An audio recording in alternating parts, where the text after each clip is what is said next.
Well, what about a person that wants to do prevention? Can they do prevention? Absolutely. If you wanted to do 1 or 2 tablespoons a day of the lecithin, and actually lecithin's good. It helps to lower cholesterol. It helps to, it's good for the brain. 33% of your brain is lecithin. So it's going to be a good product anyway. Does it taste good?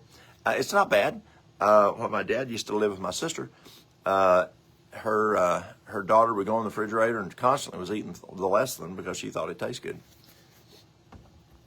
On the flax oil is not going to hurt you. You can do, say, a tablespoon of flax oil, just on a prevention standpoint. It's got good omega-3s, and so you can actually be preventive if you know you have a propensity. Doesn't mean that you can do this and then just eat however you want to. I wouldn't recommend that, but it definitely can. It's something you can start early instead of having to wait until you're 80, 90, 95, 100% blocked. At that time, when you're way up at 90, 95, 100% blocked, there's nothing you can do. This will not work. You're going to have to go with more of an allopathic approach.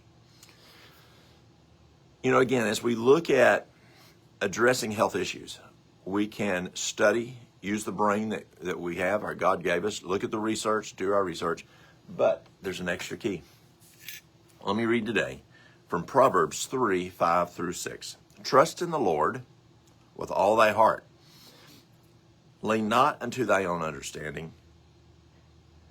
In all thy ways acknowledge him, and he shall direct thy paths.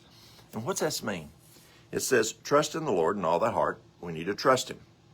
And you don't trust a person unless you know a person. If you just meet a stranger out there, do you know them? No.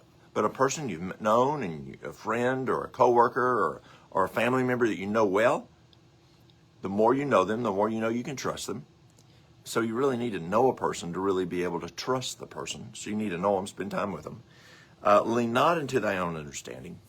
And yes, we can do our research, but we're humans. Do you ever make mistakes? I make mistakes. And so what happens? In all thy ways, acknowledge him. Okay, God, what can I do?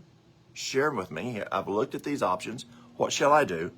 And he shall direct thy paths. Okay, here's what you need to do. There are people who say, well, I'll just pray about it and he'll take care of it.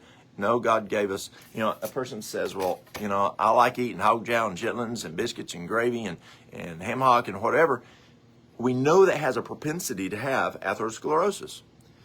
And you can say, well, I just pray that God keep me alive. That's not being very wise. And so we need to do our research. And then it says, and he shall direct thy paths. He's going to say, okay, you might want to take a look at what you're eating. And so I believe that's very important. It's a huge tool. Just grab a hold of it.